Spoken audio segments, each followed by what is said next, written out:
This is an opinion piece. Nothing is being stated as fact.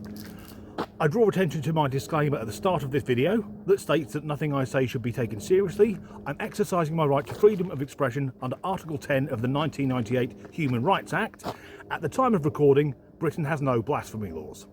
I make no secret that I think the biggest threat to the world is Islamism, because the followers of that religion seem to be incapable of living in harmony with any other religious or non-religious group, and openly talk about dominating the entire planet. Yet, whenever scrutiny is brought upon them, somehow they play the victim. Former First Minister of Scotland, Humza Yousaf, has mercifully been quiet of late. Now, this is a man who went on a tirade complaining that there were too many white people in Scotland, a country famed for being cold and damp, so the indigenous people do not have tan skin, and complaining about a lack of diversity when at the time he was the most powerful man in the country.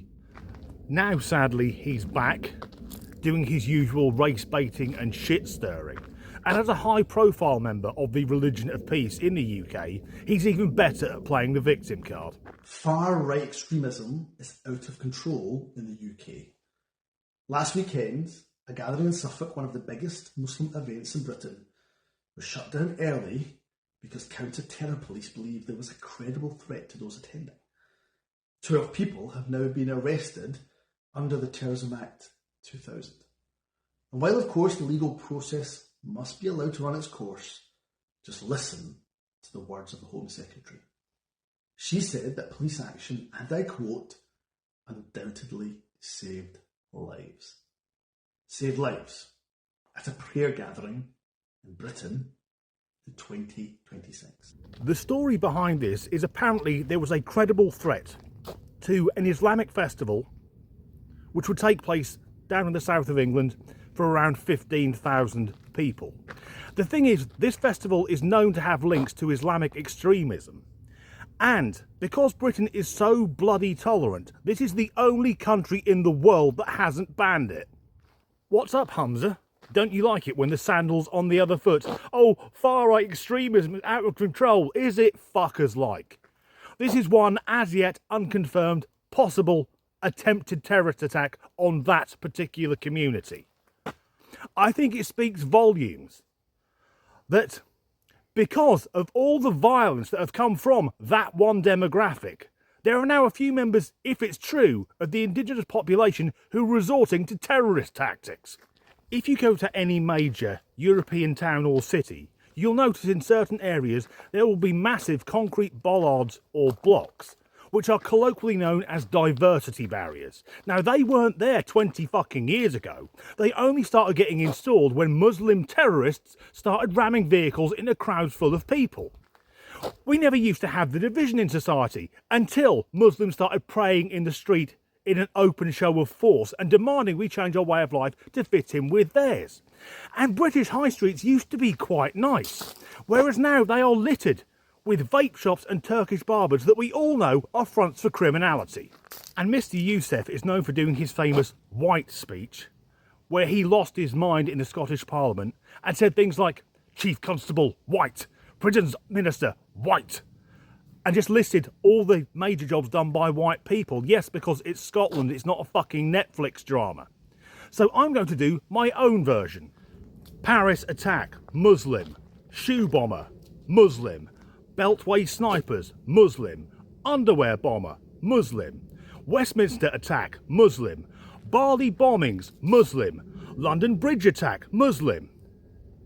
Charlie Hebdo, Muslim. London subway bombings, Muslim. Boston Marathon bombings, Muslim. Manchester Arena bombing, Muslim. 7/7 bombing, Muslim. 9/11 terror attack that changed the entire fucking world, Muslim. And that's just scratching the surface. And that's without all the people trafficking, the heroin dealing and the fucking grooming gangs.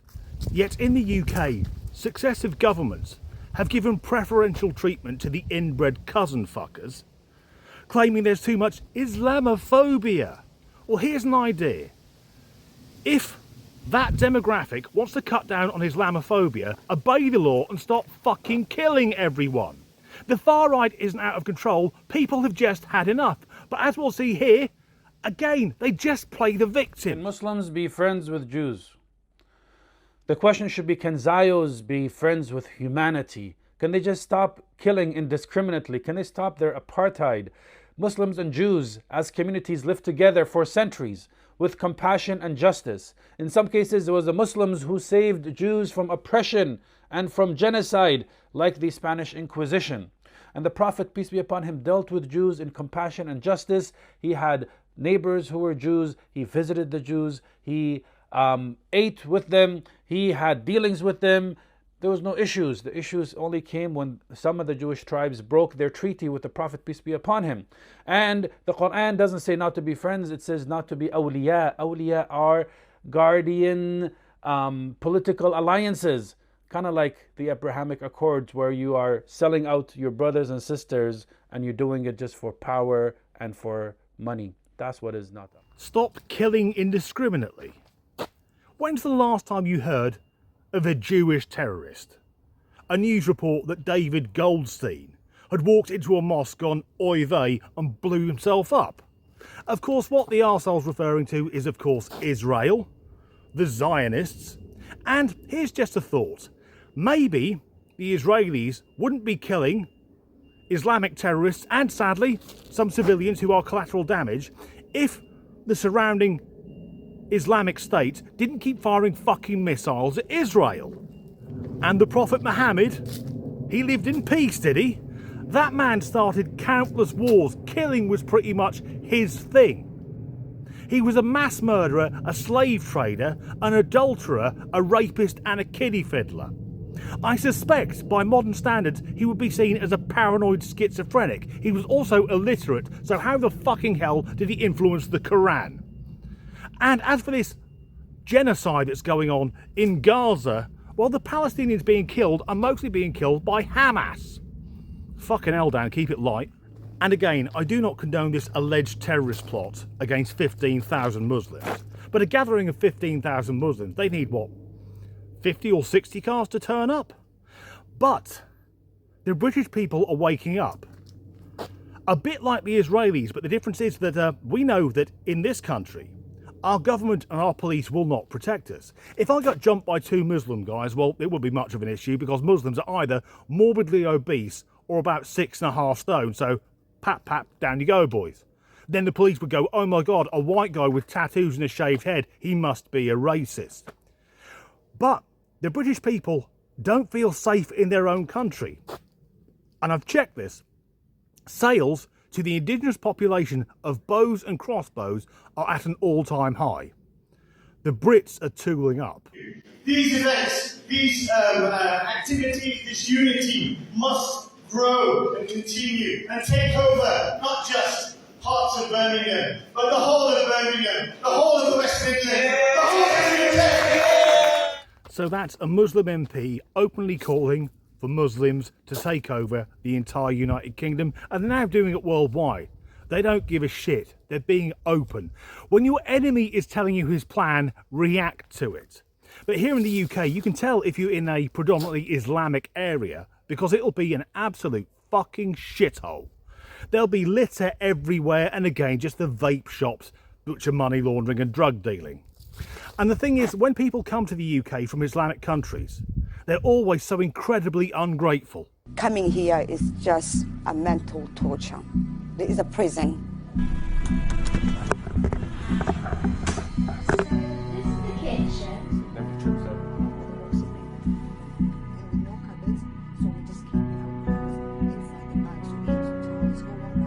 This is wrong. This is wrong. What they're doing to people is wrong. Trust me, it's not the right thing to do. Because how can you be at home and you can't even live like home? 3 kids are sleeping in one tiny room. I can show it to you. Me and my baby were sleeping there. This place is just a ridiculous place they could ever offer to anybody. This is a place for animals, not for human beings. Because human beings deserve to be in a home. This is a container. It's where people keep their storage. We are not animal. We are not storage. We are not furnitures. We are human. We have life too, you know. And this is just ridiculous. So she's unhappy because she's been given a home made out of a shipping container. I think it looks quite cool. But she's only got that small home to live in for her and her kids. Whilst in the UK, armed forces veterans with PTSD and Indigenous Brits who've fallen behind with their rent because of the ruinous taxes we're subjected to are sleeping on the street. And she's complaining about that. Now, the wife and I live in a modest house. It's not huge, but it is very nice. The reason we've got a house is very simple. We've got fucking jobs. Love, if you want a house, get a job and pay your own fucking way. Stop moaning and whining, oh, this isn't suitable for people. Where do you come from? What are your houses like in your shithole country? And to be blunt, if you don't like your fucking shipping container, piss off home. This has been a very dark video, and I'll finish it on an even darker point. This piece of shit here, Shabir Ahmed, was the head of one of the Pakistani Muslim grooming gangs. When he was convicted, there were 2 sentences which would total 41 years, but the judge let them run side by side. So he was sentenced to 19 years, he served 14, and now he's out. The thing is though, he has dual nationality, British and Pakistani. The second he was convicted, he lost his British nationality. And let's be blunt, these Pakistani groomers, yeah, they all come from a certain area of Pakistan. But now the Pakistani government are saying they won't take him back. Sadly, we have a Labour government. Now, if I were in government and the Pakistani government said, no, we're not taking him back, I would say, no, he's one of yours. We don't want him. We never did. We definitely don't want him anymore. And if you don't take him back, the first thing I'm going to do is I'll cut all your foreign aid. I have no fucking idea why we pay Pakistan foreign aid. They're a nuclear power. After that, we'll cut all the visas. And then we'll eject all the Pakistani people in the UK on visas. And if that isn't enough, then what we'll do for all your imports, all your cheap shit, we'll stick a 500% import tax on that. But no, we have a Labour government. So yesterday, on the last day of Parliament before the summer recess, they tried to slip it under the radar, but luckily right-wing news have picked it up. The Labour government gave Pakistan £153 million in foreign aid. And here's a rather severe idea. When these grooming gang bastards are found guilty, rather than locking them up for years at the taxpayers' expense and then trying to deport them so the human rights lawyers can make millions fighting their extradition, this is much simpler. The second the jury say guilty, get someone and I'll do it to walk up behind them with a fucking hammer. Well, that wasn't fun. That's the end of this video. If you enjoyed it, please do like and subscribe if you haven't already. If you could leave a like, a comment or share the video, that helps the algorithm. If you'd like to support me in making these videos, there's a link in the description to buy me a coffee. And as ever, thanks for watching. Emulsion, white. Porcelain, white. Clouds, white. Fuck. So here's fuck. And what happened to the taxi industry? They used to be made up of white guys who had the knowledge. They knew where they were going. Now every taxi is some bloody immigrant who's probably illegal asking, postcode, mate, postcode, because he doesn't know where he's fucking going. Yet, shit, bollocks. That was a stone.